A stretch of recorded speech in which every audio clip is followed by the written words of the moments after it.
Mungkin nanti Pak Andi Setio dan Bu Ajeng bisa berdiskusi dengan mahasiswa, men-sharing pengalaman selama kerja di Angkasa Pura seperti apa, kemudian khususnya di bidang engineering, uh, sehingga banyak kali manfaat yang bisa didapatkan oleh para mahasiswa.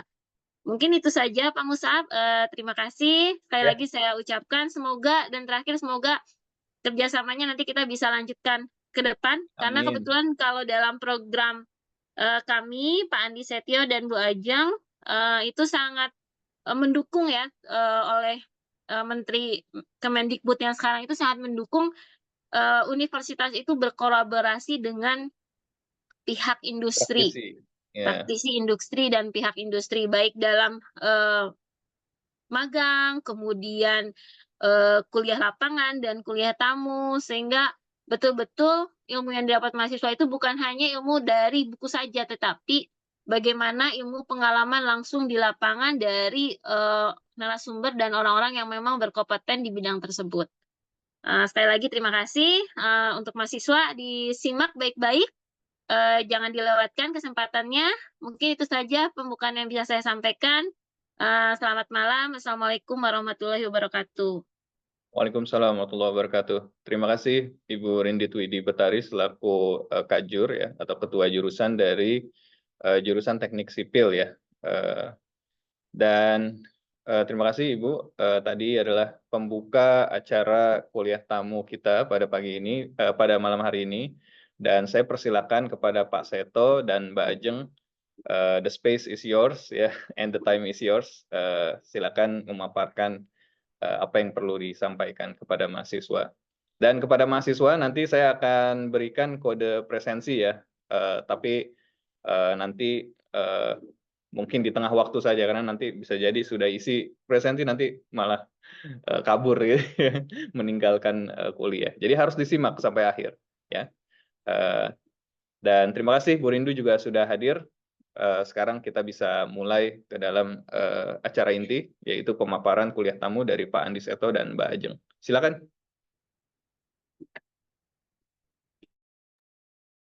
Baik, terima kasih Bu Rindu tadi atas sambutannya. Jadi ya semoga kedepannya kerjasama ini saling berlanjut ya, karena memang sesuai dengan tadi juga visi misinya BUMN ya, ada akhlak, kita saling berkolaborasi dengan berbagai instansi dan juga di instansi pendidikan. Ini materinya saya yang share atau gimana ya Bang? Ya, silakan dari Saya, Pak Andi oke. Seto biar mudah operasionalisasi ya. Saya sudah jadikan co-host juga.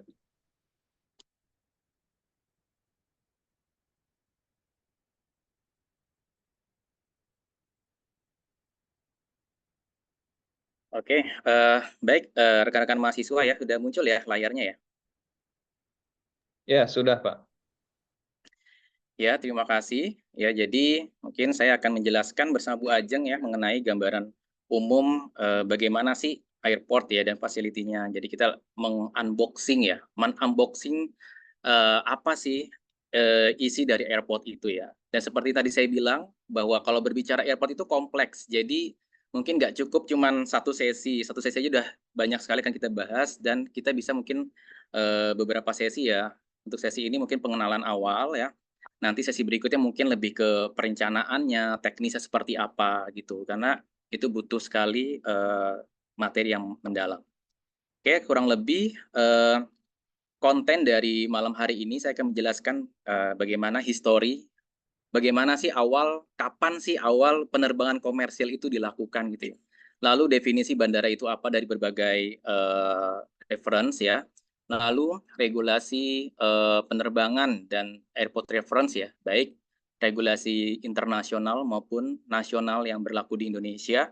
Lalu apa saja sih referensi yang dipakai oleh kami sebagai pengelola bandara atau airport planner atau rujukan-rujukan yang bisa teman-teman mahasiswa pelajari nanti ketika ingin memang fokus pada perencanaan atau pengembangan bandara ya, mungkin nanti tugas akhirnya lebih ke spesifik bandara dan sebagainya.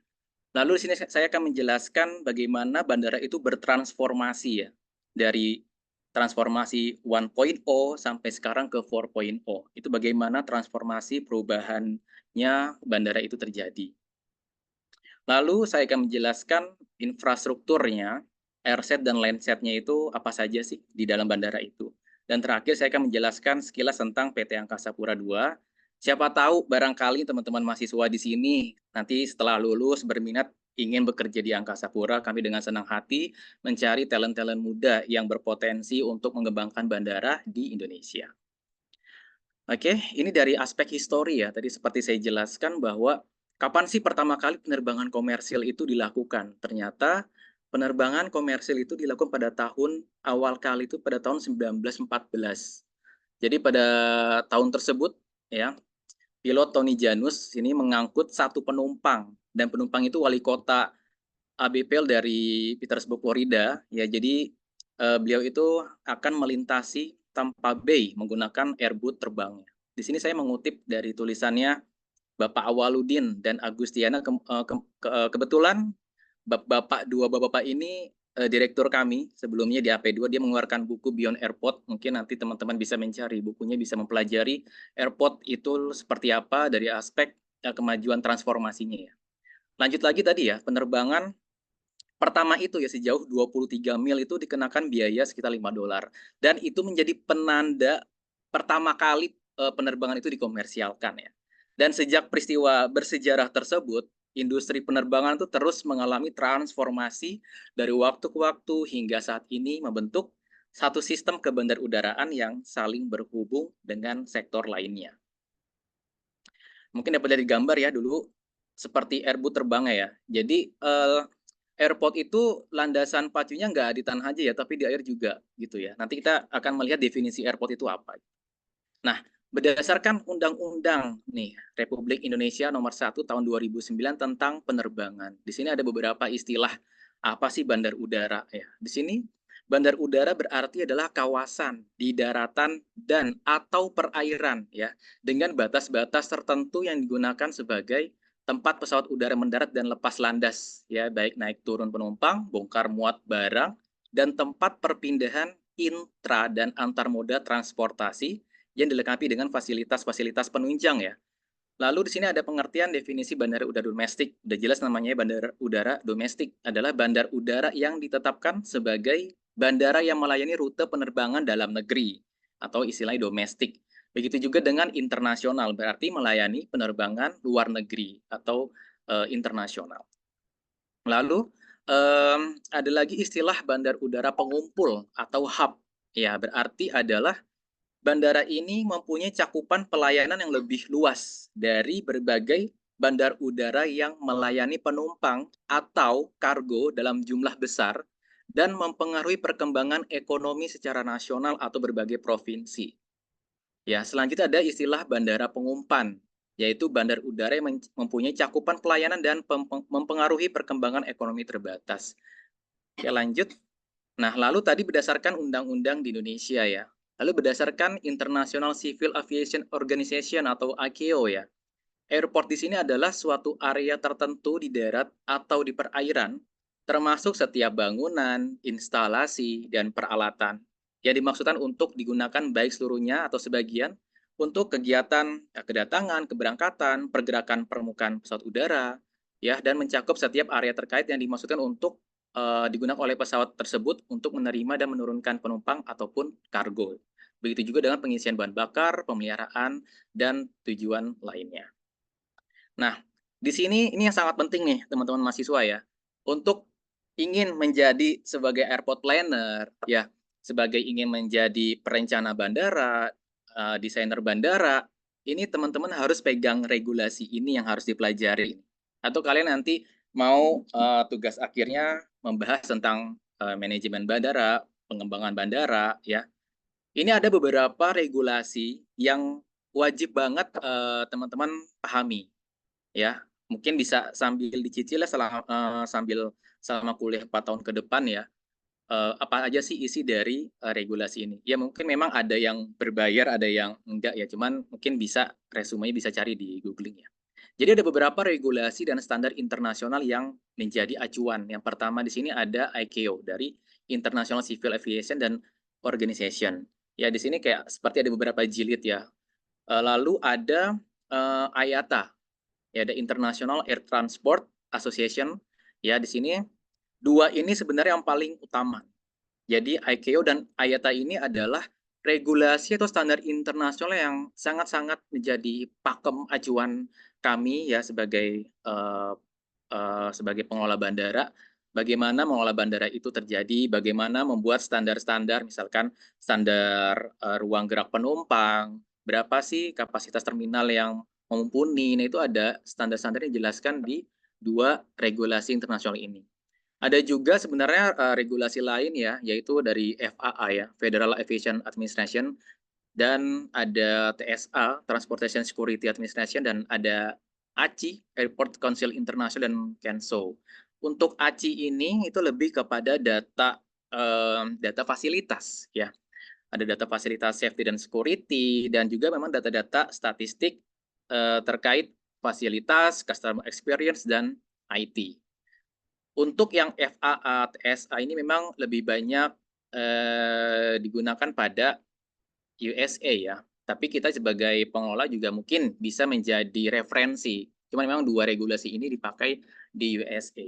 Lalu ada Civil Air Navigation Service Organization. Mungkin ini regulasi yang lebih berbicara kepada safety, operation, strategi, dan integration. Dan semua regulasi ini kalian wajib pahami, setidaknya garis besarnya seperti apa, beberapa standar, referensi itu bisa digunakan di dalam regulasi ini, terutama tadi ya, ICAO dan IATA, dua ini yang mungkin nanti kalian pelajari lebih lanjut, lebih dalam. Nah, selain regulasi internasional, ada juga regulasi dan standar nasional yang ada di Indonesia. Dan ini ada hierarkinya ya, dari undang-undang, ada Perpres, turun ke Permen, terus ke Kepmen, dan SK Dirjen. Tadi contohnya tadi ada Undang-Undang Nomor 1 Tahun 2009 tentang penerbangan, lalu turun lagi ke Perpres, lebih detail lagi ke PP 70 tentang kebandarudaraan, PP 40 tahun 2012 tentang pelistrikan dan lingkungan hidup, dan sebagainya. Ini pun akan menjadi acuan di dalam negeri. Ya, jadi kita bisa mengcombine nih acuan di dalam negeri maupun di internasional yang berlaku yang bisa kita pakai, kita kombinasikan untuk mewujudkan perencanaan bandara yang baik dan memberikan kenyamanan bagi passengers, tentunya bagi penumpang, karena bandara sebagai gerbangnya suatu negara ya. Lanjut, nah ini beberapa contoh yang tadi saya sampaikan ya, ada beberapa referensi yang kalian bisa gunakan untuk kajian literatur atau acuan standar untuk digunakan dalam rangka membuat desain perencanaan bandara. Oke, lanjut. Nah, seperti yang tadi saya bilang di awal bahwa bandara ini ternyata bertransformasi nih. Kalau kalian atau teman-teman perhatikan dari masa kecil hingga sekarang mungkin yang sering berpergian menggunakan pesawat ya, mungkin kalian menyadari dari airport 1.0, 2.0, 3.0 sampai 4.0. Di 1.0 ini mungkin lebih kepada operasional yang manual ya. Jadi kalau dari airport 1.0 sampai 2.0 ini lebih kepada hard infrastructure fokus. Sedangkan airport 3.0 sampai 4.0 itu lebih kepada soft infrastructure fokus ya. Jadi mungkin dari airport 1.0 itu masih manual, masih menggunakan meja check-in yang manual, antrian yang masih manual gitu ya. Lalu beranjak ke airport 2.0, di sini sudah menggunakan implementasi self-service. Kalau kalian pasti sudah, kalau ke bandara sudah pernah melihat atau menggunakan ya mesin self-service kita, bagaimana mengeprint tiket sendiri, membooking sendiri, dan sebagainya. Lalu ada optimizing flow processing task dan fokus passenger experience. Dan lanjut ke airport 3.0. Di sini memang serba semuanya digitalisasi ya. Digitalisasi, semuanya serba digital dari poin 3 ke poin 4. Poin 4 hanya penyempurnaan yang lebih detail dari semuanya 1, 2, 3 gitu ya. Nanti akan kita bahas lebih detail. Ini kita lihat lebih detail seperti apa dari airport 1.0 ya. Fasilitas dan layanan dasar komersial terbatas. Ya, mungkin infrastrukturnya pada saat itu hanya dasarnya saja, basicnya saja, ada landasan pacu, runway, jalur taksi atau taxiway, dan terminal penumpang. Belum ada fitur pilihan tempat berbelanja dan bersantap. Banyak pilihan kita mau bersantap dan berbelanja di mana, hotel dan lounge mungkin belum ada pada saat itu. dan biasanya dimiliki dan dioperasikan oleh pemerintah. Lalu di sini perusahaan maskapai penerbangan adalah pelanggan utama bandara tersebut ya, dan ada persaingan terbatas di antara maskapai penerbangan. Lanjut di Airport 2.0 bertransformasi. Di sini sudah memperkenalkan layanan baru nih, fasilitas dan peluang-peluang komersial. Seperti ada layanan belanja, retail-retail, kafe, resto, hotel dalam kawasan bandara atau bahkan yang di dalam terminal dan lounge-lounge yang ditawarkan dengan dengan menu-menu yang menggiurkan bagi penumpang ya. Bandara lebih fokus pada pengalaman penumpang tadi ya. Seakan-akan di sini konsepnya itu ingin memanjakan atau membuat pengalaman sesuatu yang baru bagi penumpang dibandingkan yang tadi. Yang tadi mungkin sifatnya manual, di sini kok kita bisa self service ya, kita nggak perlu lagi antri. Nah, itu udah menjadi layanan baru nih, sesuatu yang baru. Lalu bandara di sini melibatkan penggabungan teknologi dan otomatisasi yang lebih maju untuk meningkatkan efisiensi, kenyamanan dan pengalaman penumpang. Tadi ya, sudah ada mulai self check-in, ada pemeriksaan keamanan otomatis dan penanganan bagasi. Begitu juga menggabungkan praktik yang berkelanjutan. Jadi dari titik 2.0 ini sudah memakai sumber energi terbarukan, sudah memikirkan konsep energi terbarukan, konsep bangunan hijau. Bagaimana listrik itu dapat didaur ulang, bagaimana limbah-limbah itu dipikirkan. Nah, itu sudah mulai berpikir di Airport 2.0. Lanjut ke Airport 3.0. Di sini sudah mulai fokus yang tadi saya jelaskan. Sudah muncul inovasi-inovasi apa saja nih yang harus kita pikirkan. Tadi seperti fokus pada pengurangan emisi karbon, konsumsi energi dan produksi limbah, dan menggabungkan teknologi digital terbaru, mendorong inovasi dan eksperimen dengan fokus pada pengembangan produk, mendorong kolaborasi antar pemangku kepentingan, dan mengutamakan pengalaman dan efisiensi penumpang sekaligus mendorong pertumbuhan ekonomi. Ya, tadi sebenarnya dari transformasi ini kan menyempurnakan dari yang sebelumnya ya.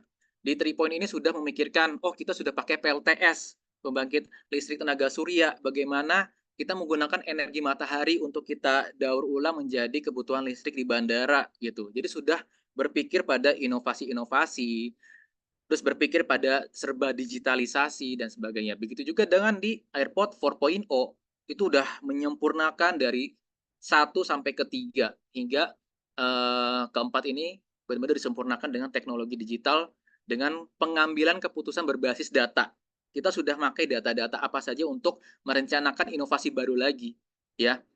Jadi bandara memanfaatkan teknologi seperti kecerdasan buatan, ya, terus mengoptimalkan operasi, meningkatkan pengalaman penumpang dan sebagainya. Tentunya juga dengan prinsip energi baru terbarukan. Nah, di sini ada Airport Operational Flow, ya. Mungkin teman-teman bisa merasakan nih sambil saya menjelaskan, teman-teman di sini sambil membayangkan ketika teman-teman berada di bandara atau yang baru jalan-jalan kemarin misalkan ya. Jadi di sini ada pembagian landset, airside, dan aktivitasnya apa saja sih? Di sini misalkan contoh ada passenger flow ya, alur penumpang yang bisa kita bagi dari beberapa zona. Misalkan dari aspek area landside ya. Di sini teman-teman datang ya, check in.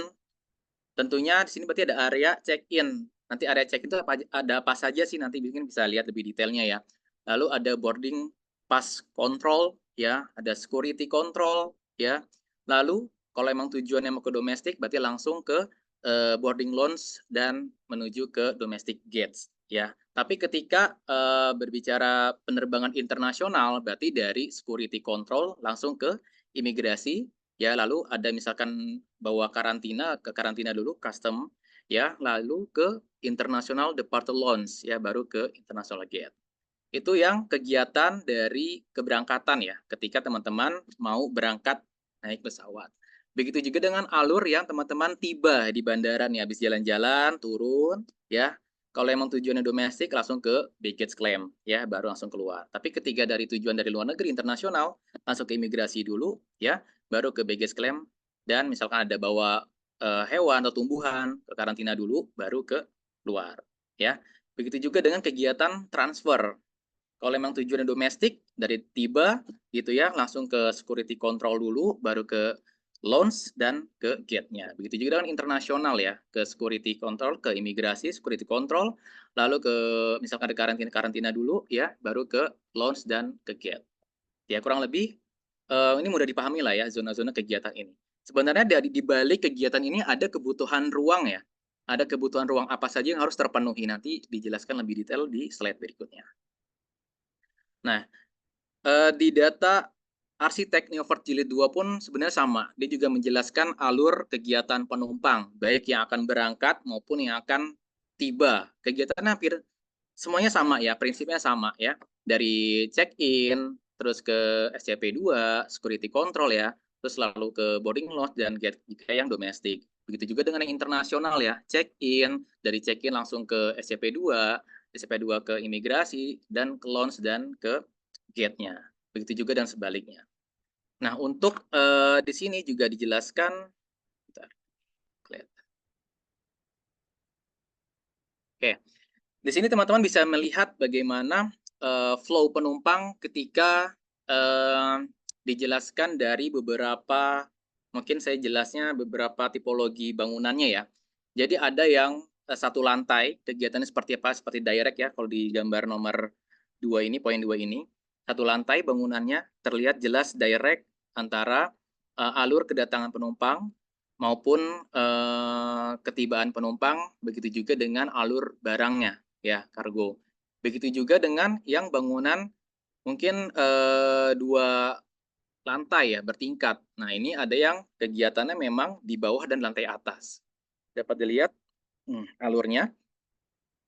Begitu juga dengan yang bawahnya lagi, bangunan 2 lantai, dan ini terpisah. Kalau yang tadi mungkin dari 1 ke atas. Nah, ini benar-benar terpisah dari atas, mungkin untuk keberangkatan, dan bawah untuk kedatangan. Ya, begitu juga dengan yang poin nomor 5. Ya, jadi ini beberapa opsi dalam desain bandara ya. Jadi ini munculnya desain ini pun tergantung tadi ya, ada beberapa aspek sebenarnya ini masuk ke spek detail bagaimana merancang planning bandara dari nol sampai awal, itu mungkin ada di sesi berikutnya ya lebih detailnya. Oke, lanjut. Oke. Dari Airport Engineering Planning Development 2011, Norman Ashford juga di sini beliau juga menjelaskan bagaimana sih alurnya, sama ya, prinsipnya sama dari berbagai referensi ini. Cuman saya ingin menjelaskan saja bahwa kalian tuh bisa mengacu pada beberapa referensi, tapi sebenarnya prinsipnya sama, tergantung kalian aja kebutuhannya mau merujuk yang mana. Nah, ini prinsipnya sama ya, dari check-in desk sampai ke gate ya, alurnya sama, begitupun sebaliknya dari arrival sampai keluar. Dan juga ada beberapa jenis tipologi bangunannya ya, ada one level, one half level, 2 level, dan 3 levels. Oke, nah sekarang kita lanjut nih. Kira-kira teman-teman bisa bayangin nggak kapan kalian merasakan ada rasa stresnya, ada rasa plongnya ketika di bandara nih teman-teman. Ya, di sini bisa kalian lihat ya. Di sini menjelaskan bagaimana passengers, penumpang itu mengalami feeling-nya, perasaannya itu mengalami beberapa perasaan, tentunya dengan tekanan, karena aktivitas kegiatan di dalamnya ya. Ini kalau teman-teman lihat ada warna hijau, kuning, orange, merah, ya semakin merah berarti semakin tingkat stresnya semakin tinggi gitu ya. Kalau dilihat di bagian grafik ini ya, kalau kita lihat ketika kita datang ke airport ya, kan check-in nih, check-in, lalu di sini yang paling turun ketika kita sudah melewati atau sudah memasuki departure lounge ya. Tapi ketika masuk area check-in dan security SCP, mungkin itu tingkat level stresnya meningkat ya, teman-teman ya. Jadi ketika mau SCP pemeriksaan nih, ada security passenger itu, SCP-2, mungkin ada pemeriksaan barang, ikat pinggang dilepas, jam dilepas, kalung apa namanya, ikat pinggang dilepas, tas koper dimasukkan, nah itu mungkin agak ada tingkat stresnya nih. Tapi ketika melewati SCP-2, kita udah mulai plong kan ya, kita udah mulai berjalan memasuki boarding lounge, di situ kita bisa santai. Nah itu sebenarnya bagan ini menggambarkan bahwa kapan sih kita sebagai airport planner kita menentukan zonasi-zonasi tadi, misalkan retail dan F&B, food and beverage. Di situ kita bisa meletakkan kira-kira di area mana F&B yang saya rencanakan tuh cocok dan dinikmati oleh penumpang. Kalau kita melihat ini kan cocok nggak ya FNB ini misalkan ya, FNB ini saya letakkan di area check-in, sedangkan di area check-in ini stress levelnya tuh tinggi. Apakah cocok retail saya taruh di sini? Oh, saya mau meletaknya tuh ketika orang bisa ngelihatnya tuh santai, nggak buru-buru, gitu ya. Berarti setelah SCP-2, ya. Itu tingkat stressful-nya turun, ya. Jadi kita bisa meletakkan FNB apa yang penumpang bisa berlama-lama melihat-lihat baju, pakaian. Nah, itu sih sebenarnya gambaran slide ini adalah bagaimana berdasarkan penelitian stresnya penumpang itu dapat terlihat sehingga kita bisa merencanakan apa ruang-ruang yang sesuai dengan keinginan kita sehingga penumpang pun nyaman, bandara pun dapat memasukkan yang sesuai dengan target-target yang ditentukan, gitu ya. Tadi nih, yang zona-zona merah, security, daerah area security, pemeriksaan tadi ya, pemeriksaan, baggage claim, nah itu juga kan paspor kontrol. Kalau internasional itu pasti kan tingkat stresnya kita akan tinggi gitu. Yang tidak stres berarti pada di boarding lounge karena kita udah melewati proses yang agak ribet mungkin ya. Proses yang butuh set gitu kan. Gitu sehingga kita mulai santai di area boarding lounge. Areanya hijau kan ya kalau di boarding lounge itu bisa kita lihat gitu. Ya, jadi prinsipnya seperti ini ya feeling-nya itu. Untuk memahami bagaimana karakter penumpang dan bagaimana kita bisa meletakkan ruang-ruang yang kita inginkan. Sebentar ini laptop saya mau mati sebentar ya.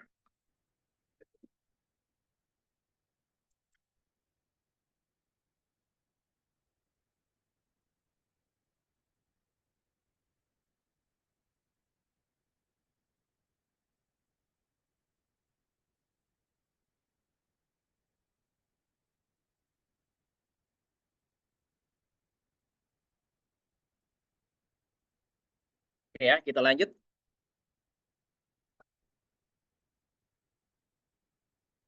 Oke, dari tadi saya menggambarkan ya, ada ruang-ruang atau kegiatan yang dibatasi oleh sisi airside, sisi landside, sisi terminal gitu.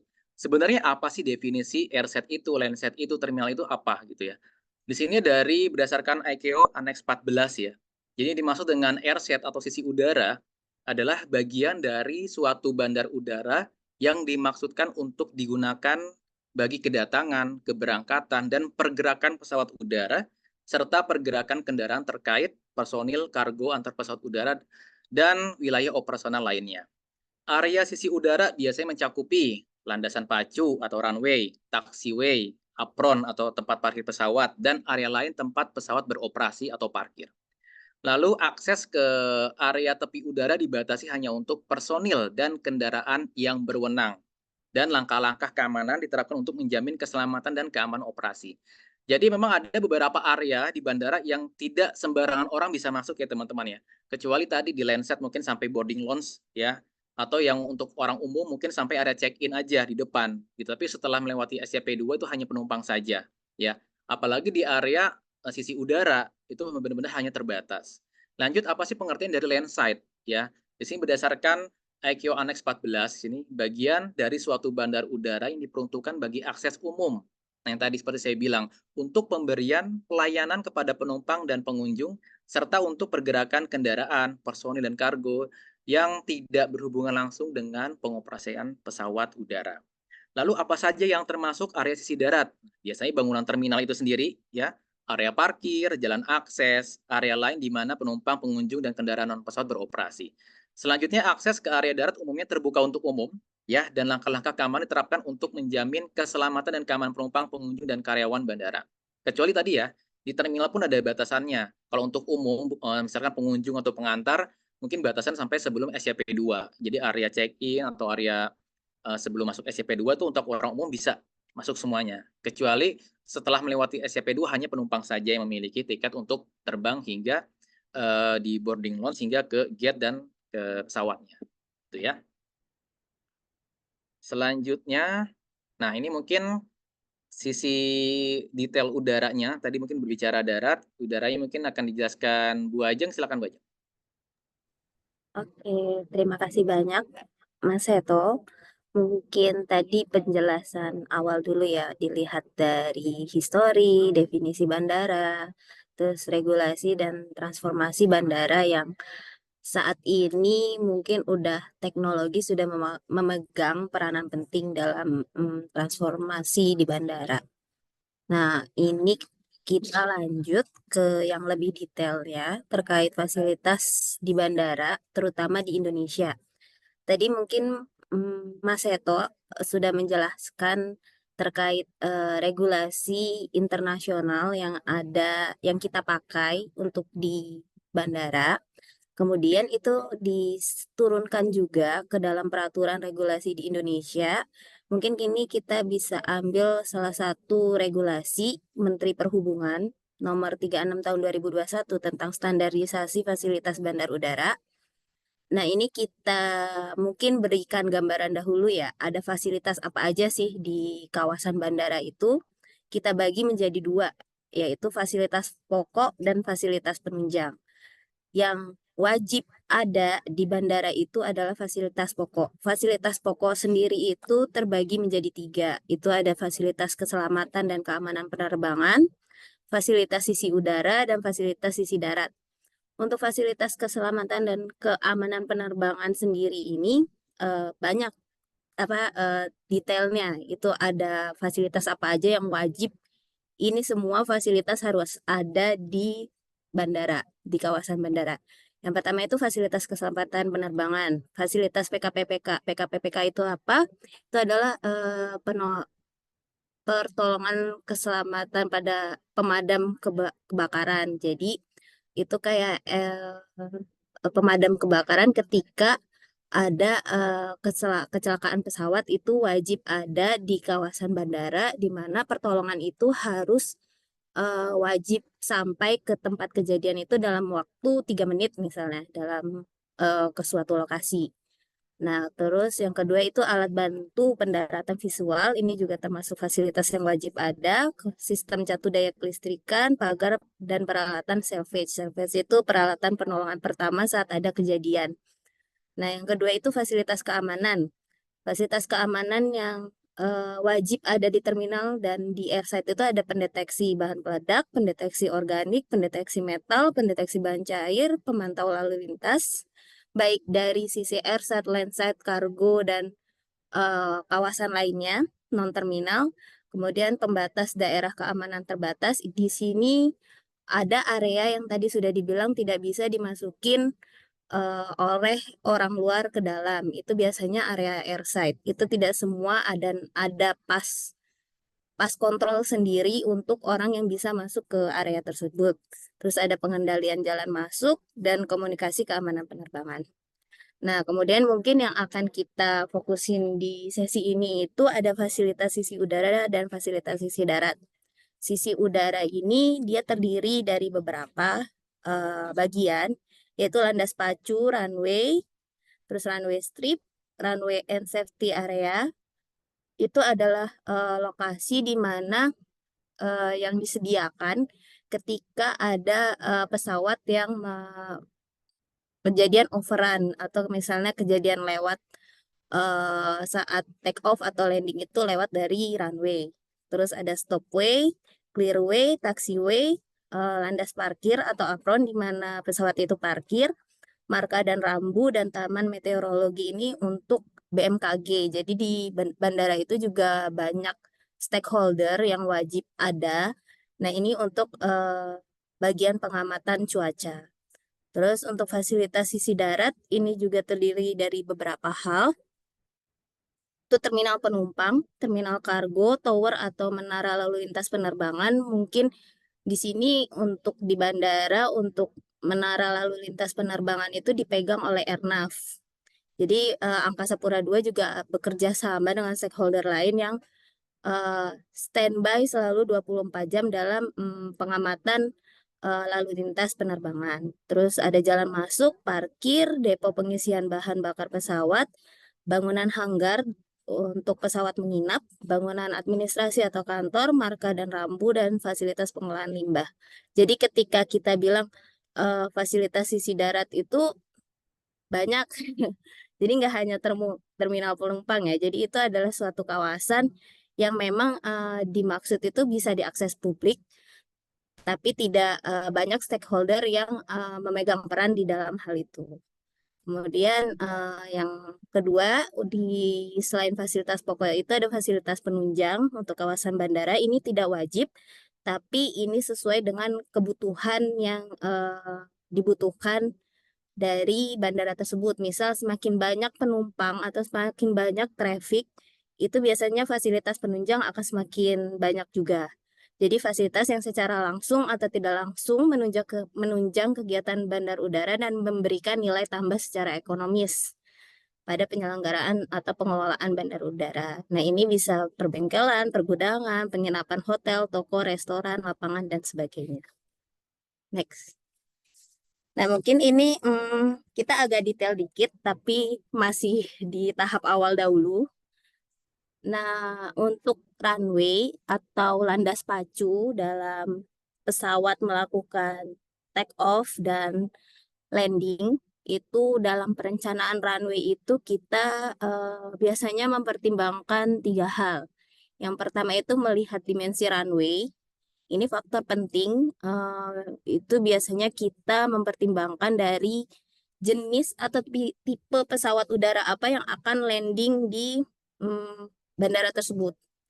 Jadi biasanya di suatu peraturan KM 136 139 di Indonesia itu ada banyak tipe pesawat dengan panjang minimum landasan yang dia perlukan ketika mereka landing. Jadi ketika kita merencanakan runway itu kita udah harus tahu dulu tipe pesawat udara apa yang akan landing di sini karena itu akan mempengaruhi panjang runway yang akan kita bangun.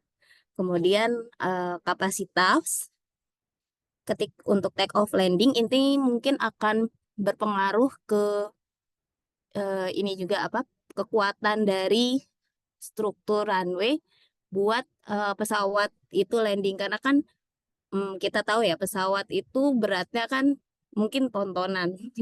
Jadi dia strukturnya itu juga harus dilihat juga dan serta rute penerbangan yang beroperasi. Mungkin yang tadi sudah dijelaskan kan ada tipe bandara hub dan tipe bandara spoke. Nah, itu juga mempengaruhi rute penerbangan yang akan diterima di bandara tersebut. Nah, terus yang kedua, pertimbangan dari arah runway. Arah runway ini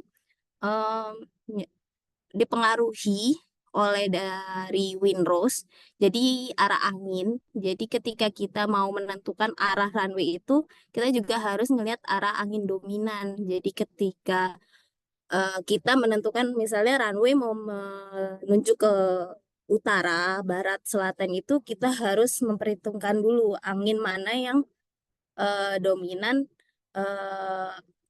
terjadi di kawasan tersebut.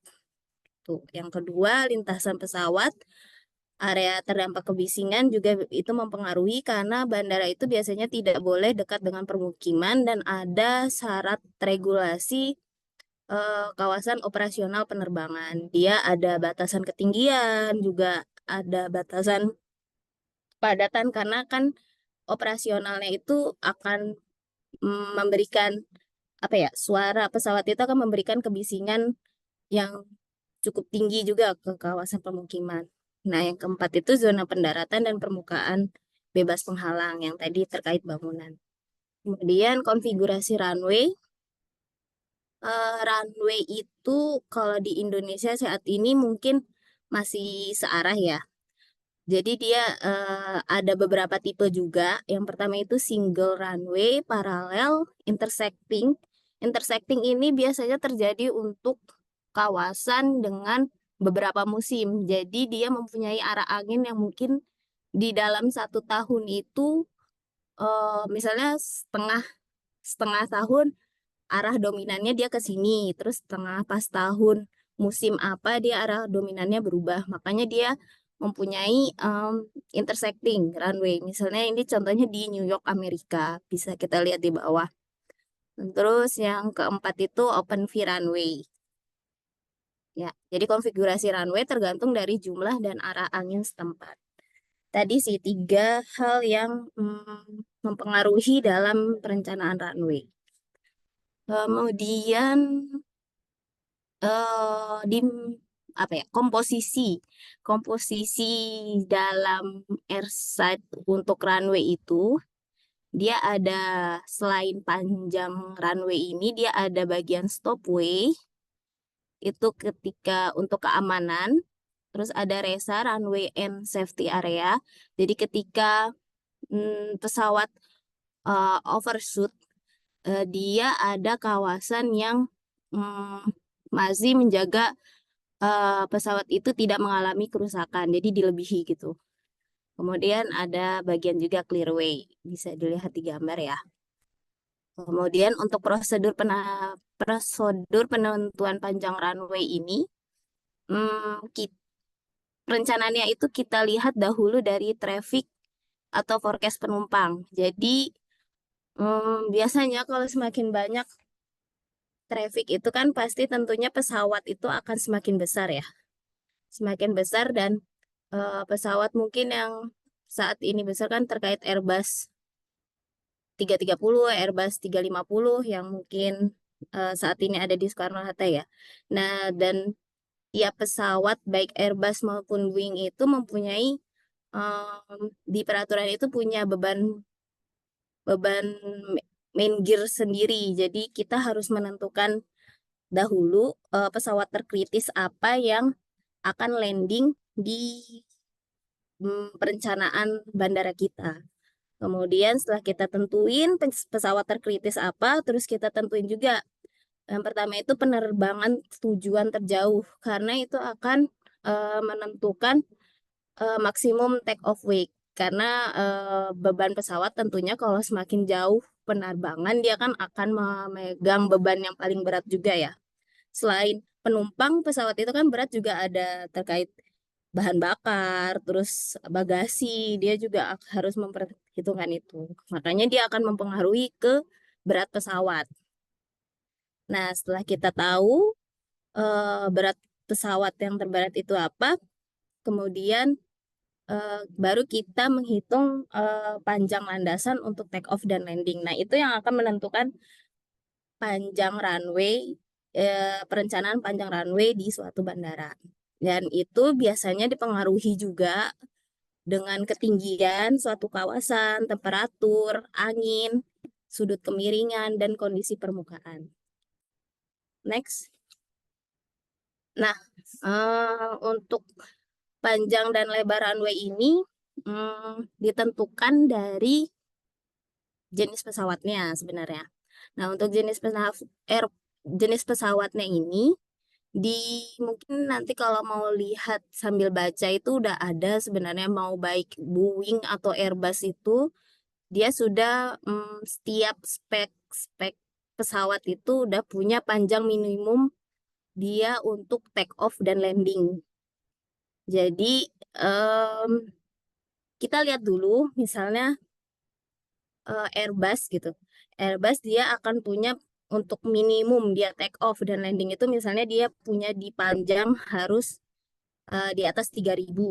Nah, makanya untuk menentukan panjang runway ini kita lihat dulu di regulasi atau keluaran setiap pesawat itu ada, dan itu akan menentukan kode number suatu bandara. Misalnya kalau di CGK itu kode numbernya itu 4F. Jadi kita mempunyai panjang runway di atas 1.800 meter dengan untuk menampung wingspan pesawat itu di sekitar 65 meter sampai 80.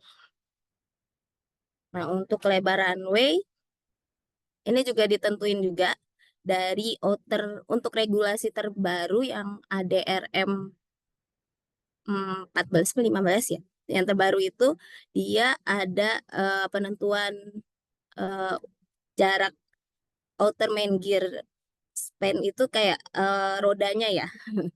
Nah, ini udah ditentuin. Jadi kalau di bandara itu untuk panjang runway itu kita harus mengikuti regulasi dan spesifikasi pesawatnya. Itu yang menjadi dasar kita merencanakan lebar maupun panjang runway yang akan kita bangun. Nextnya Nextnya itu kita masuk ke bagian taxiway. Nah, di taxiway ini sebenarnya ada beberapa bagian ya. Taxiway itu adalah suatu jalan yang menghubungkan area runway menuju apron atau tempat parkir. Nah, taxiway itu bisa kita lihat di gambar itu ada bagian emang lalu lintas pesawat menuju apron, terus ada juga bagian rapid exit taxiway. Biasanya ini rapid exit taxiway itu untuk pesawat yang jalur cepat. Ketika dia landing, dia bisa langsung masuk, tidak perlu nyampe ujung landasan, dia bisa langsung masuk ke dalam menuju apron. Jadi kayak semacam jalan pintas untuk menuju apronnya.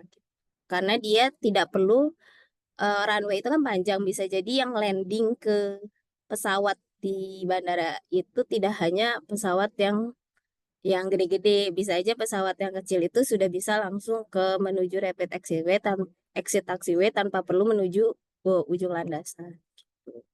Nah, untuk berdasarkan Aneks 14, lebar taxiway itu juga ditentukan dari tadi outer main gear wheel span. Nah, ini udah ada batasan-batasannya, kita sesuai regulasi untuk merencanakannya. Nah, itu biasanya untuk variasi taxiway juga itu bermacam-macam ya, tergantung kebutuhan. Biasanya semakin banyak traffic dan demand itu, dia taxiway-nya pun akan semakin beberapa lapis. Jadi biar pesawat itu jalannya mungkin terminalnya juga banyak, jadi ada beberapa alternatif buat dia melewatinya. Gitu. Nextnya, nah kemudian ini kita masuk ke bagian apron atau area tempat parkir pesawat. Nah, apron sendiri itu kalau semakin besar bandara dia ada beberapa macam ya. Ada buat apron penumpang pesawat komersil, passenger apron, kemudian juga ada apron kargo, terus ada general aviation apron, biasanya ini buat general aviation apron ini buat kegiatan pesawat-pesawat yang apa? Pesawat untuk yang bukan untuk umum. Terus military royal apron biasanya ini buat TNI, AU, terus buat MRO, buat pesawat menginap juga, itu juga kita membangunkan apron di situ.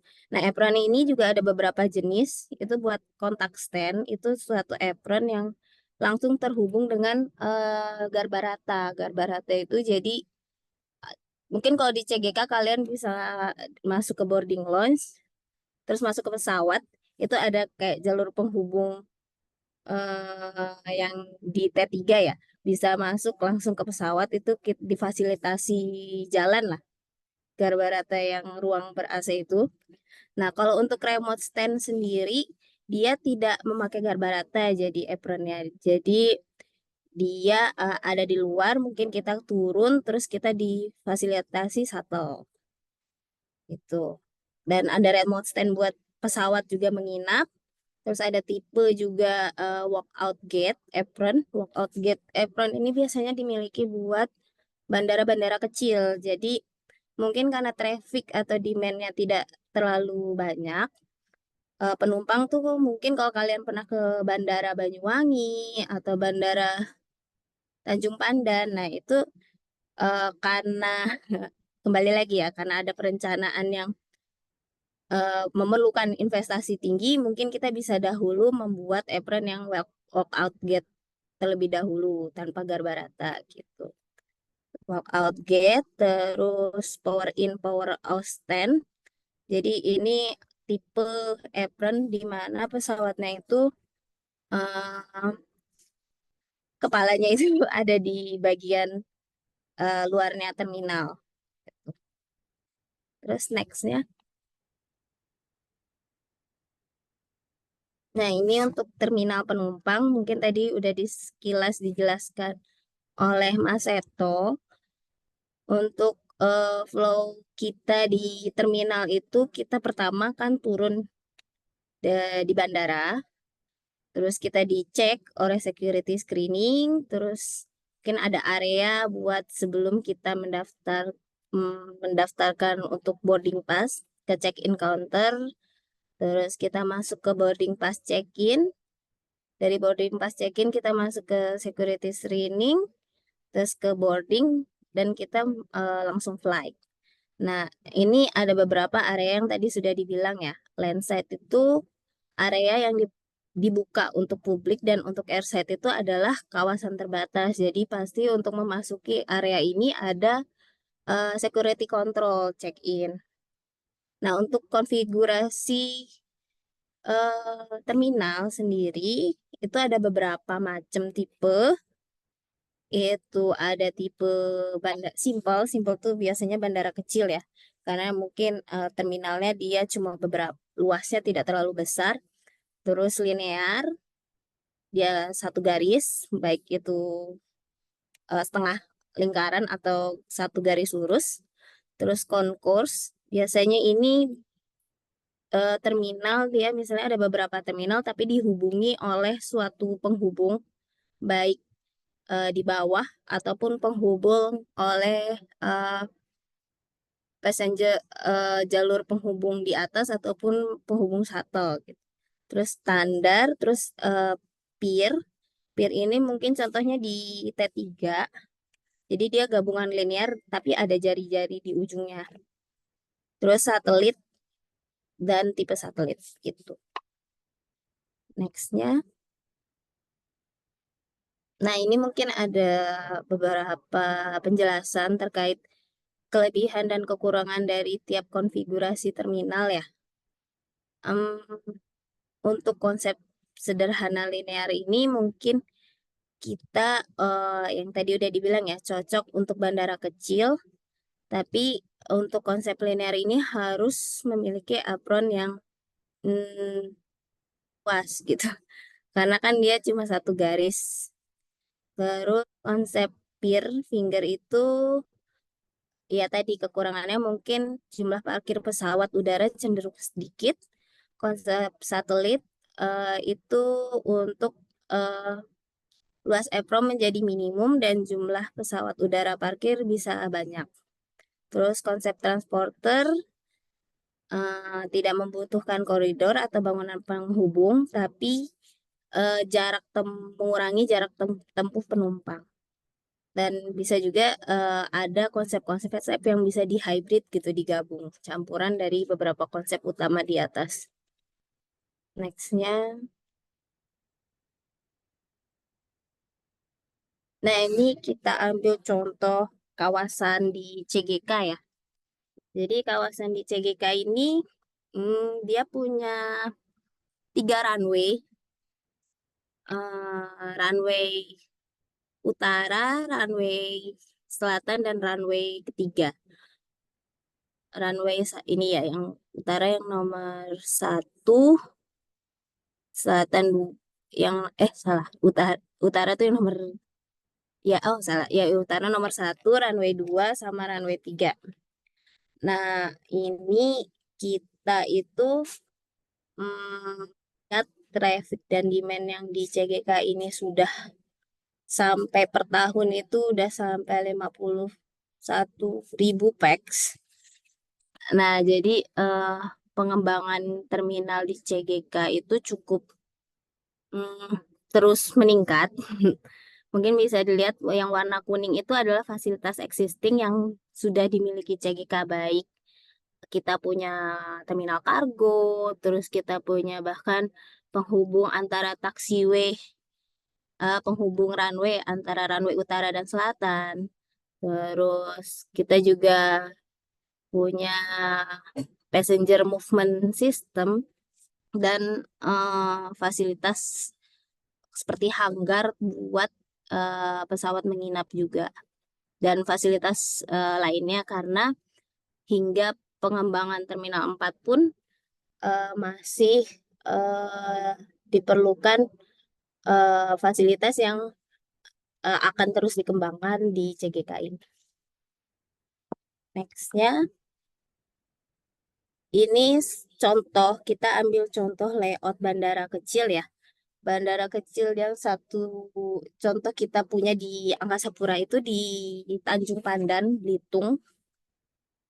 Nah, untuk bisa dilihat ya perbedaan yang fasilitas dimiliki di CGK dan fasilitas yang dimiliki di bandara kecil gitu.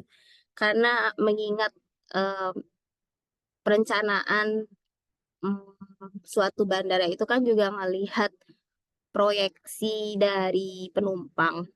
Tidak mungkin kita melakukan perencanaan dengan anggaran yang berlebih dan tidak efektif karena itu akan meningkatkan beban operasional juga di bandara itu. Makanya misalnya kita lihat di kawasan Tanjung Banan ini mungkin yang utama kita cuma membangun terminal, taxiway, apron, dan runway yang mungkin tidak terlalu sepanjang di CGK karena kembali lagi kita melihat dahulu eh, tipe pesawat apa yang akan landing di kawasan tersebut gitu. Terus nextnya ini mungkin detailnya ya. Kita ambil contoh aja. Mungkin dari Bandara TJK ini kita bisa lihat data bandara misalnya. Data bandara di TJK itu dia punya runway 2.500 kali 45 meter dengan PCN 46 FCXT.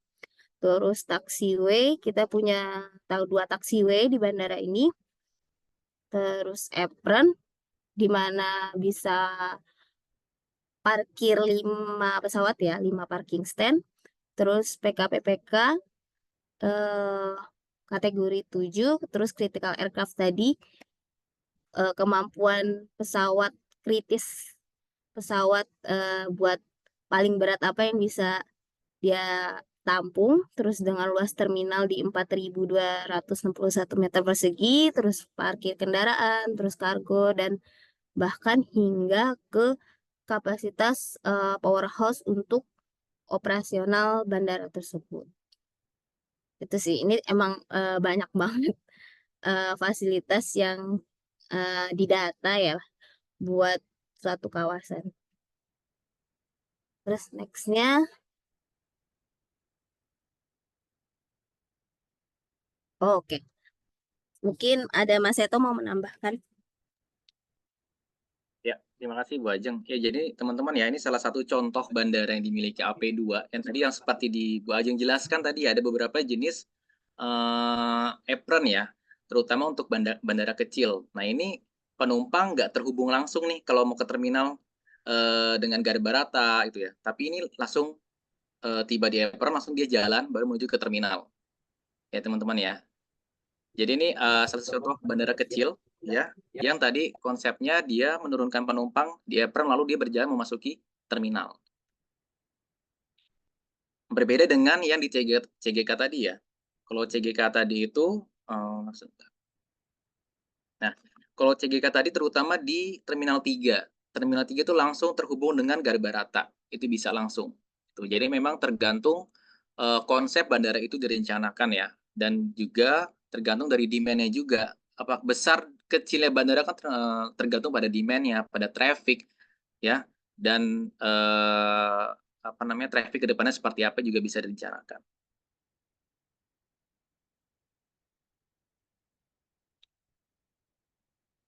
Oke, selanjutnya mungkin di sini saya menjelaskan sekilas ya. Di Indonesia ini pengelola bandara itu ada Angkasa Pura I dan Angkasa Pura II. Ya, memang diawasi oleh Otoritas Bandar Udara Kementerian Perhubungan RI dan dikelola oleh Badan Usaha Milik Negara. Ya, dalam hal ini Angkasa Pura I dan Angkasa Pura II berada di bawah naungan Holding Industri Aviasi dan Pariwisata Indonesia. Jadi mungkin biar teman-teman tahu semuanya ya, bahwa jadi AP1, AP2 ini udah punya holding. Nama holdingnya itu PT Aviasi Pariwisata Indonesia atau brandnya namanya Injourney. Nah, Injourney ini adalah perusahaan yang memegang atau membawahi beberapa perusahaan di bidang pariwisata dan transportasi udara. Ya, jadi ada Angkasa Pura I, Angkasa Pura II, ada Sarina untuk khusus retailnya, lalu ada TWC Taman Wisata Candi, jadi Candi Prambanan, Mendut, Borobudur, lalu ada Taman Mini Indonesia Indah itu termasuk di bawah TWC, ya. Dan beberapa lainnya yang bergerak di bidang pariwisata dan penerbangan. Nah, untuk informasi bahwa saat ini Angkasa Pura I dan Angkasa Pura II akan melakukan merger, sehingga nantinya sebentar lagi mungkin akan disahkan ya. Jadi udah nggak ada lagi AP1, AP2. Yang ada adalah Angkasa Pura Indonesia. Dan nantinya Angkasa Pura Indonesia ini akan menjadi salah satu pengelola bandara terbesar di dunia. Karena kalau digabungkan, jumlah bandara AP1 dan AP2 itu totalnya sekitar 35 bandara ya. Dan itu sangat-sangat besar sekali bagi pengelola di suatu negara. Mungkin bisa dilihat AP2 ini ada bandara apa saja sih yang dikelola ya. Ada 20 bandara ya. Yang paling besar adalah Soekarno-Hatta, ya ada Halim, Kuala Namu, Supadio, Hussein Sastranegara di Bandung, Sultan Iskandar Muda lalu ada Sultan Syarif Kasim, PKU Minangkabau, Sultan Taha, Sultan Mahmud di Palembang, Raja Haji Fisabilillah, Dipati Amir, Silangit, Banyuwangi, Kertajati, Cilikriwut, Raden Inten, Has Hasanuddin di Lampung, di Tanjung Pandan, Fatmawati, dan Jenderal Besar Sudirman. Ya. Jadi secara kurang lebih seperti itu teman-teman yang bisa saya sampaikan untuk pengenalan awal mengenai bandara ini ya. Mungkin next-nya berbicara teknis detail, mungkin kita bisa di lain kesempatan. Terima kasih. Saya serahkan kembali ke Bang Musab. Ya.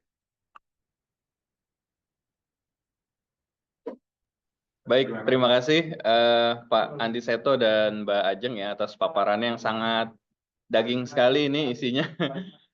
Dari 34 ya 34 slides ini semua adalah ilmu pengetahuan ya.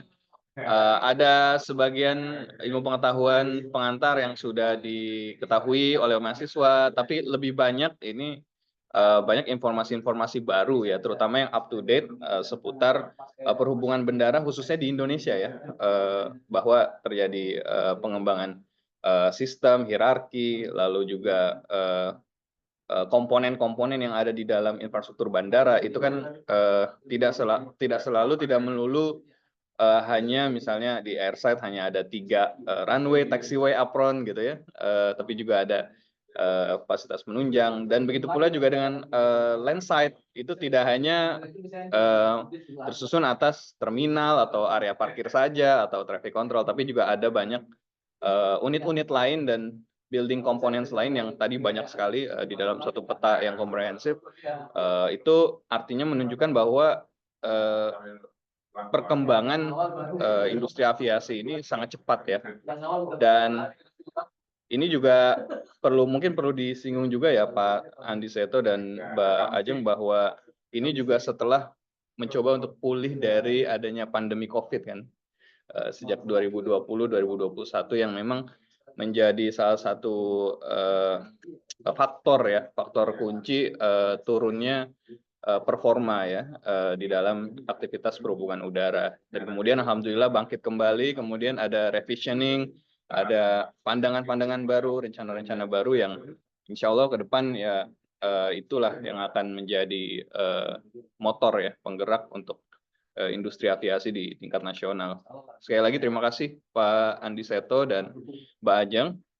Sekarang saya mau berikan waktu untuk para mahasiswa ya, dan di sini juga saya lihat ada Bu Siti Asyah ya, selaku dosen pengampu SPM mata kuliah Bandar Udara juga. Assalamualaikum Bu Siti Asyah, terima kasih sudah hadir juga.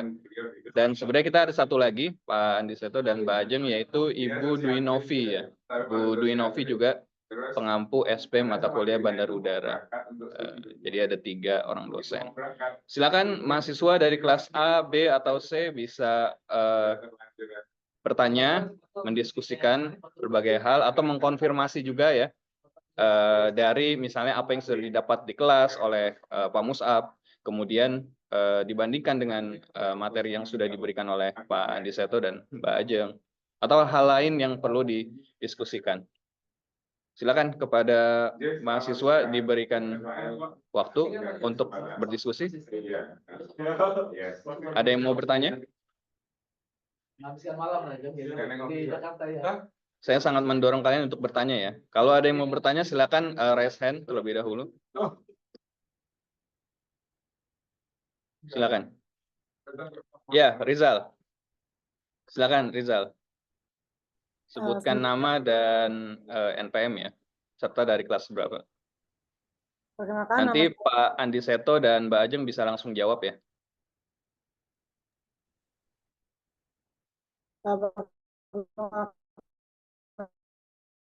nama saya Muhammad Adrian, saya dari kelas sama Pak Andi. Tadi dijelaskan bahwa di materi transformasi bandara di Airport 2.0 menjelaskan bahwasanya menggabungkan praktik berkelanjutan seperti sumber energi terbarukan, bangunan hijau, dan tindakan pengurangan limbah. Dari penjelasannya itu, dari Bandara Suta tuh apakah sudah menerapkan hal itu, dan untuk misalkan kalau udah menerapkan tuh contohnya seperti apa ya Pak? Terima kasih.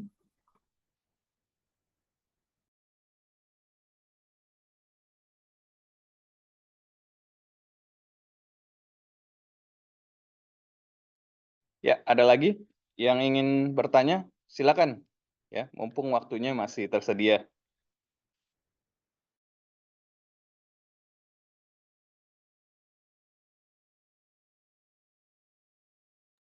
Silakan raise hand kembali untuk mahasiswa yang ingin bertanya. Kalau tidak ada, ya belum ada lagi, silakan Pak Andi Seto bisa. Ya, Ilham Kamil, nyalakan kamera dan bertanya ya.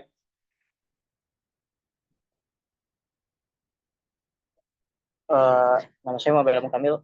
Saya izin bertanya Pak, tadi kan yang di Airport 4.0 itu ada bagian penggunaan ini ya artificial intelligence.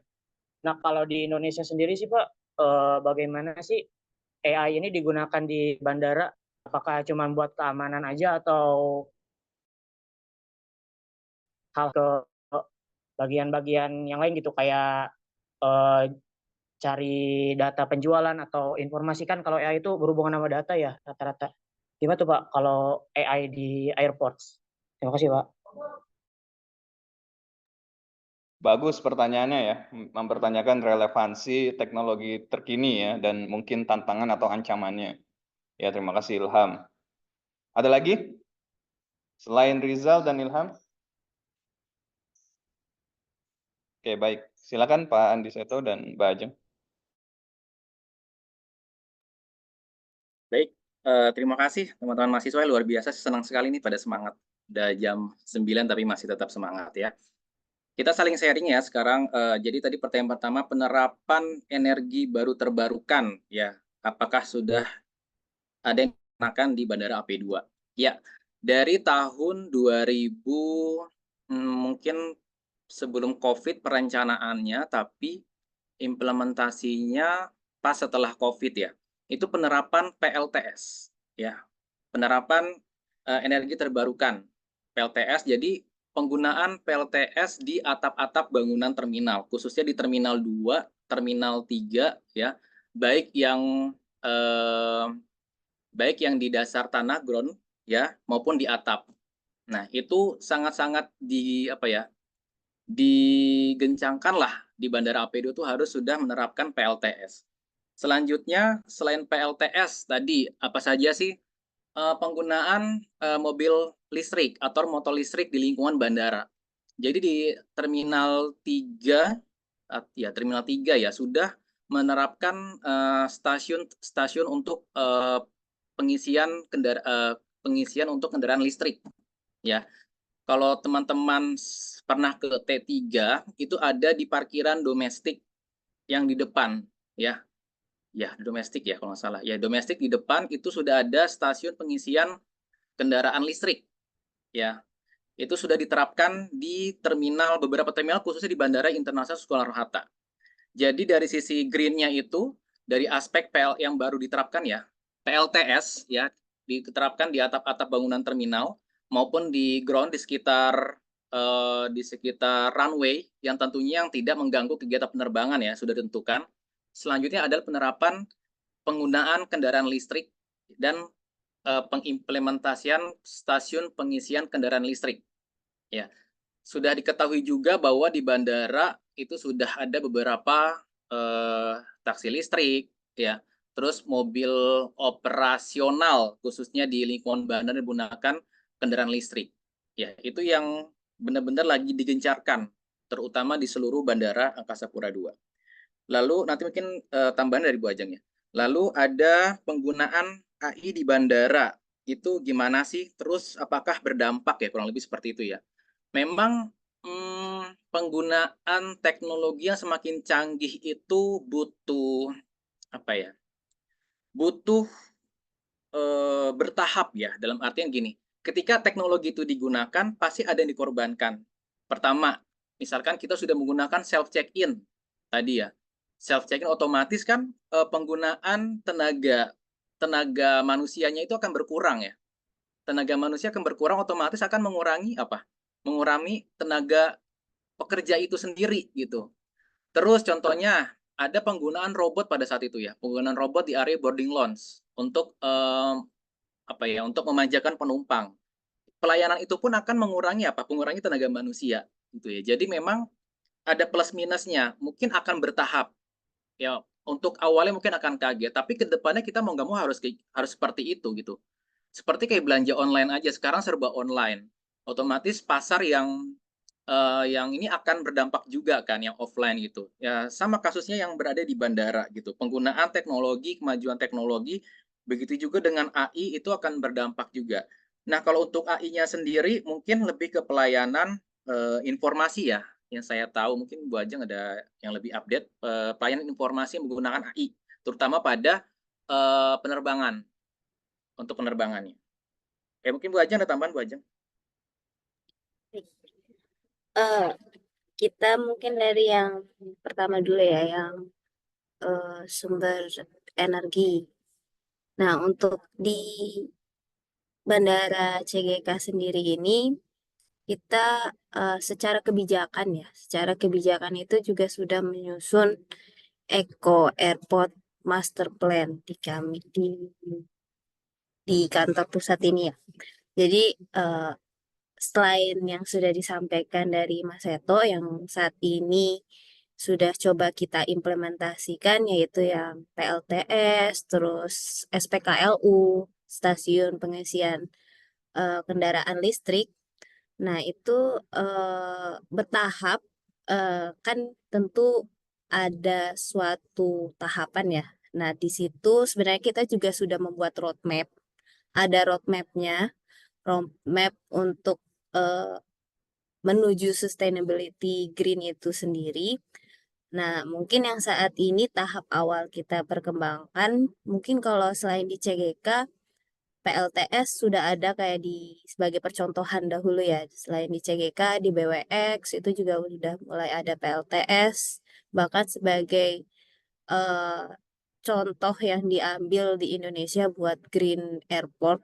Kalau kalian mau coba main ke Bandara Banyuwangi gitu, itu salah satu bandara yang menerapkan konsep natural ya. Mungkin nanti coba main aja ke Banyuwangi. Dan roadmap-nya itu tentu tiap bandara berbeda. Nah, itu aja sih, kita sudah menyusun lah satu kebijakan terkait roadmap Eco Airport Master Plan. Terus untuk yang kedua yang AI, teknologi digital, selain pelayanan robot, data yang sudah coba kita secara digital, mungkin kalau kalian pernah main ke bagian internasional sebenarnya yang sudah mulai diterapkan saat ini itu ada AutoGate biometrik. Jadi itu salah satu penerapan AI yang perlahan kita ubah, karena itu kan akan mengubah secara kesisteman langsung yang tidak hanya Angkasa Pura II doang yang berperan di situ, ada beberapa stakeholder terutama bagian imigrasi, karena data itu kan yang pegang tidak hanya di kami ya, itu data penumpang itu selain dipegang AP2 itu ada airlines, terus ada pihak kontrol tadi, imigrasi, paspor kontrol. Makanya itu salah satu penerapan yang digital yang coba kita recognize secara cepat itu ada di bagian AutoGate sih. untuk AI-nya itu secara biometrik. Mungkin itu tambahannya.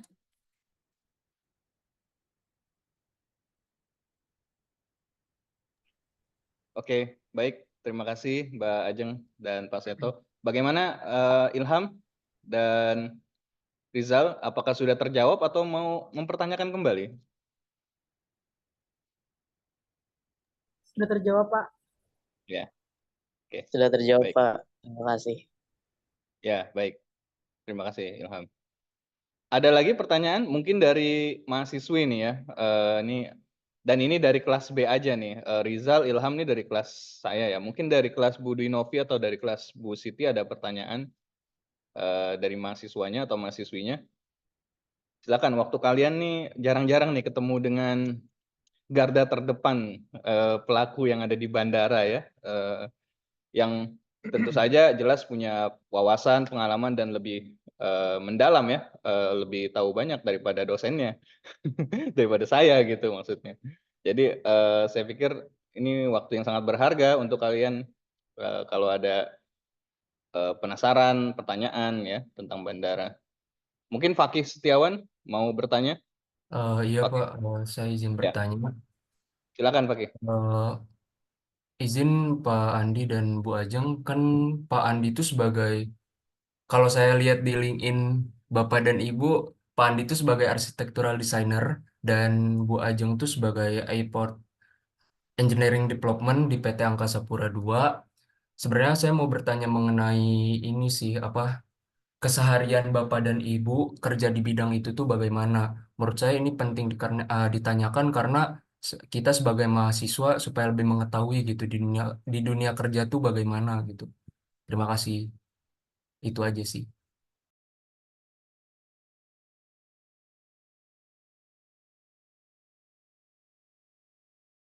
Saya langsung jawab.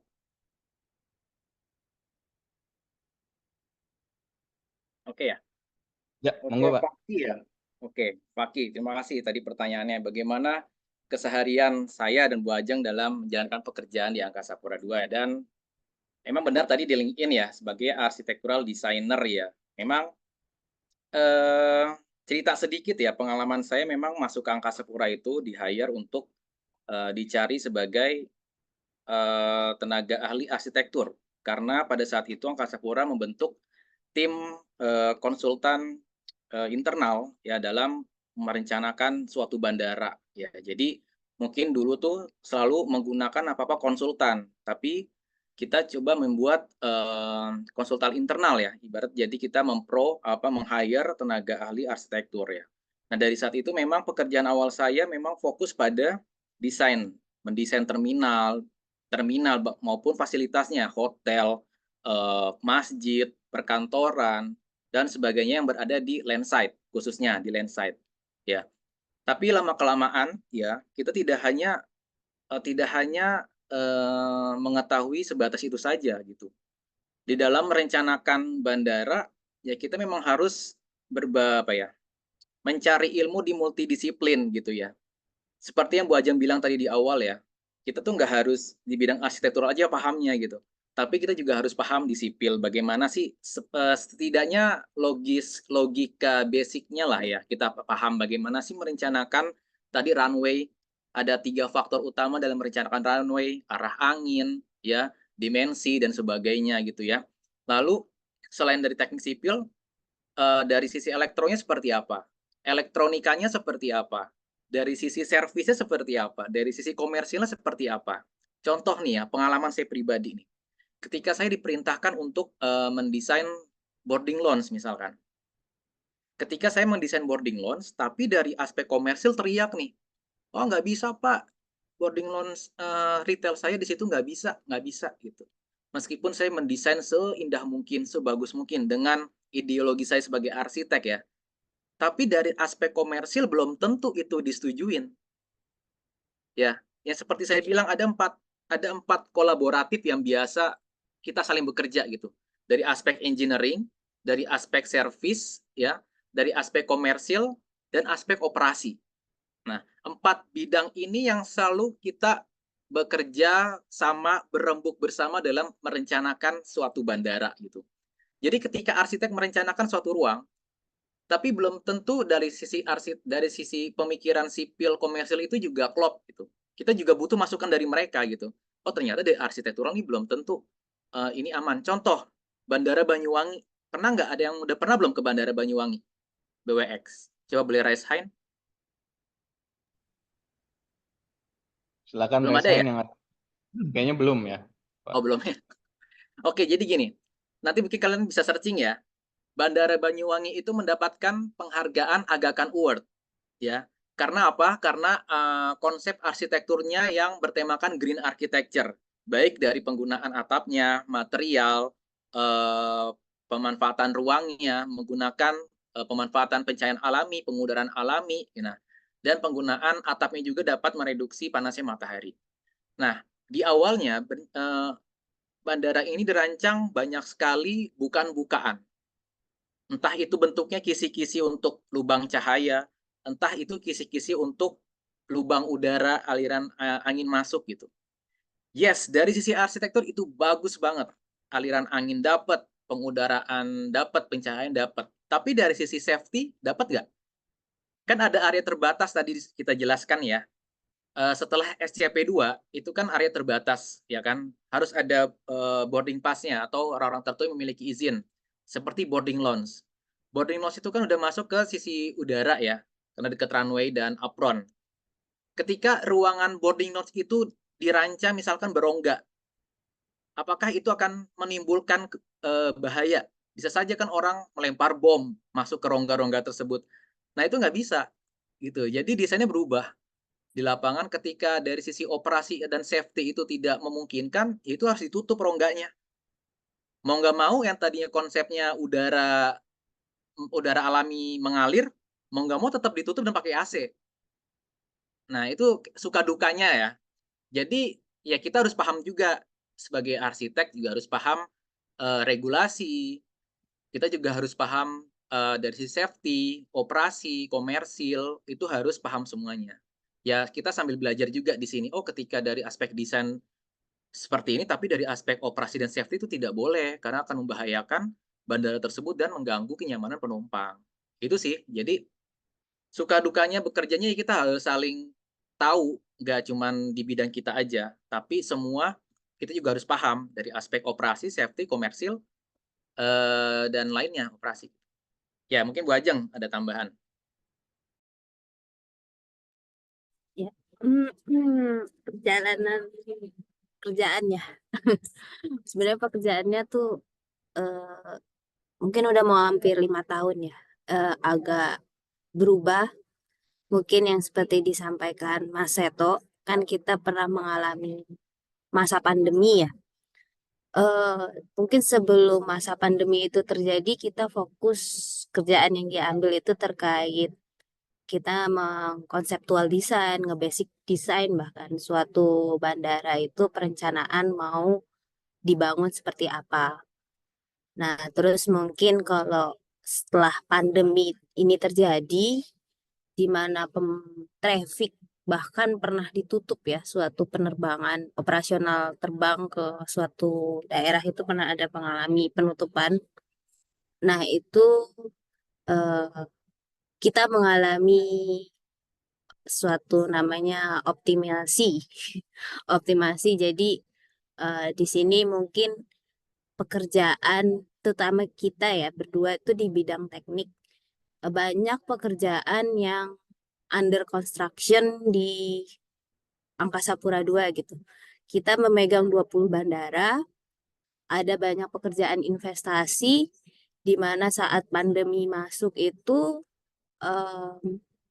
pekerjaan itu gak bisa dilanjutkan karena mungkin ada beberapa yang harus kita evaluasi terlebih dahulu, terus kemudian traffic pun sudah menurun jauh. Nah, itu sih mungkin pekerjaan tambahan baru yang saya banyak belajar juga di sini sebagai membuat kebijakan ya, sebaiknya memonitoring yang paling berat itu memonitoring beberapa banyak pekerjaan di kantor cabang karena pekerjaan fisiknya tuh eh, seperti dilihat tadi ya, ada beberapa bagian baik airside, landside, dan itu di bawah under control pengawasan kantor pusat.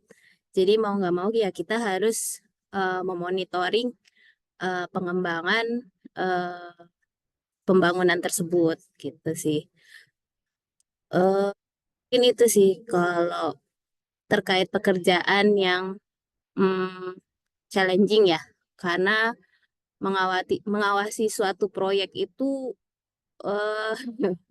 yaitu selain kita mengawasi proyek, di sini juga kita harus menentukan timeline pengembangan, di mana misalnya CGK, traffic diproyeksi terus meningkat. Kita harus sudah memikirkan di tahun berapa sih kita harus misalnya membangun terminal 4 tadi misalnya. Kan saat ini CGK cuma punya 3 terminal. Di tahun berapa kita sudah harus mendesain strategi terminal 4 itu sudah mulai kita konsepkan dengan konsep seperti apa, terus dengan integrasi yang tentunya kan ngebangun suatu hal itu juga harus punya akses dan konsep yang bisa mudah secara kesisteman keseluruhan itu terintegrasi ya. Nah itu sih challenging-nya di situ. Mungkin Baik, saya Pak. tambahin lagi ya, tadi yang seperti saya sampaikan contohnya di Bandara Banyuwangi, saya share sebentar. Oke, terlihat nggak ya gambarnya?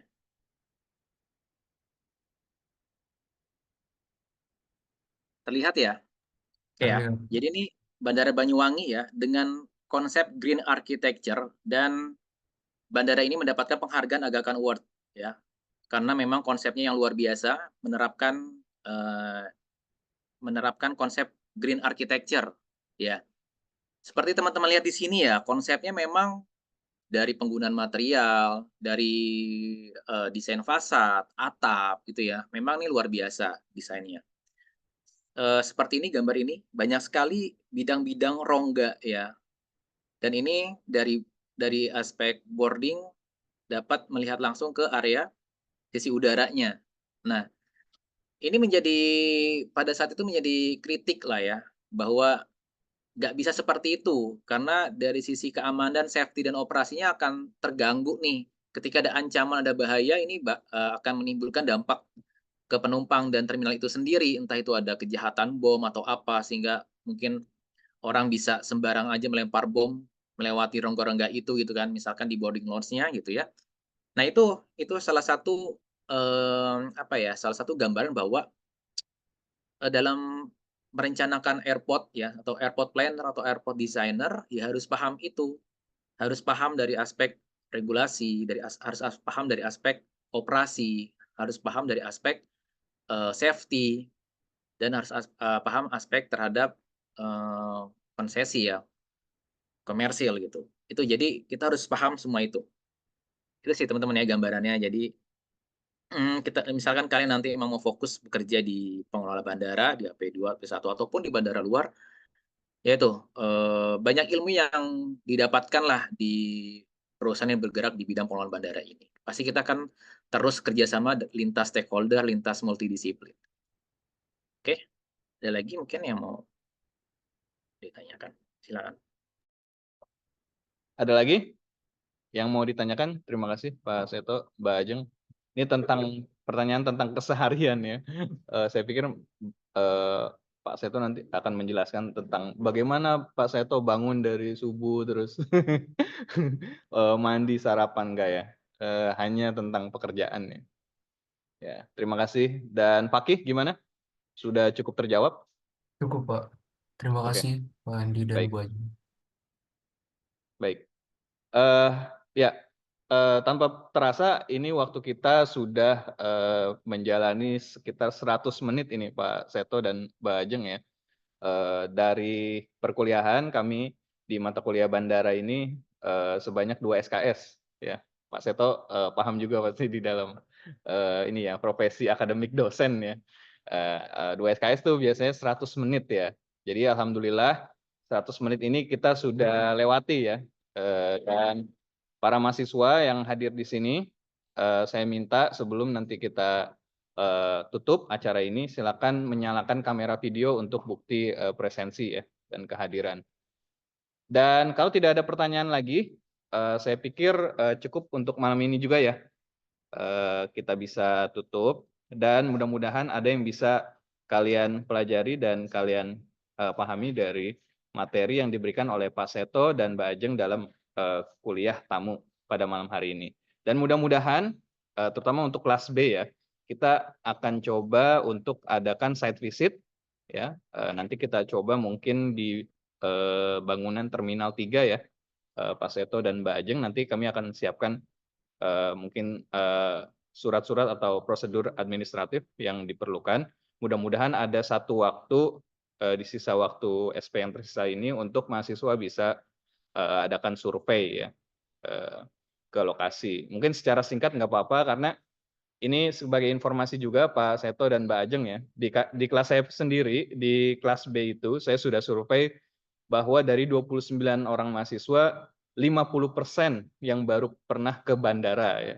Berkunjung ke bandara aja ya. Dan hanya 3 orang atau 4 orang yang baru pernah naik pesawat udara gitu. Jadi saya pikir pengalaman spasial, pengalaman melihat secara langsung ya, kemudian pengalaman berkeliling di sekitar terminal bandara itu saja sebenarnya menambah wawasan dan juga informasi spasial ya, dibanding hanya sekedar mendengarkan kuliah atau membaca buku gitu. Jadi mudah-mudahan kalau nanti punya rezeki masing-masing ya, bisa naik bandara juga, bisa naik pesawat juga gitu. Tapi sementara kita coba site visit dulu gitu ya, supaya kalian bisa tahu bagaimana cara mengakses, kemudian mengetahui alur ya, hierarki dan juga sirkulasi di sekitar area bandara. Baik, demikian kuliah tamu kita laksanakan pada malam hari ini.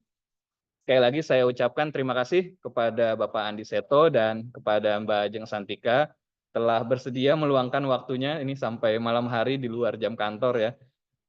Sudah berbagi ilmu, wawasan dan pengalaman berdasarkan nilai-nilai akhlak ya.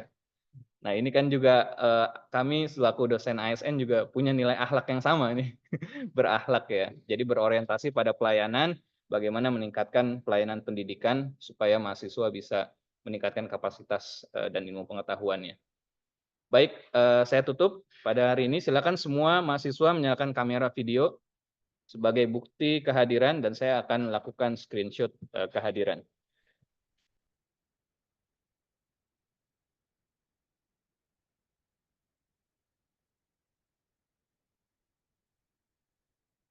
Baik, saya hitung sampai 3 ya, untuk saya screenshot.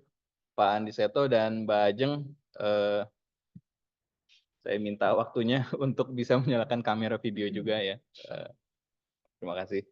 1, 2, 3.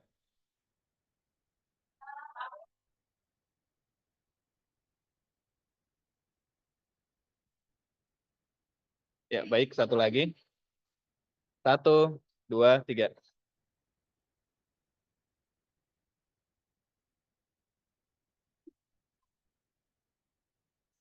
Baik, demikian kuliah tamu kita selenggarakan dan kita tutup. Sampai jumpa lagi Pak Andi Seto dan Mbak Ajeng dan semuanya. Dan juga selamat belajar untuk mempersiapkan ujian tengah semester ya atau UTS minggu depan. Akhir kata, Assalamualaikum warahmatullahi wabarakatuh. Selamat malam dan selamat beristirahat semuanya. Waalaikumsalam. Terima kasih Bapak Ustadz. Terima kasih teman-teman semuanya ya. Terima kasih Bapak Ibu. Pak Seto. Waalaikumsalam, Pak. Waalaikumsalam warahmatullahi wabarakatuh. Waalaikumsalam, Pak. Terima kasih. Waalaikumsalam, Pak. Febri jelek.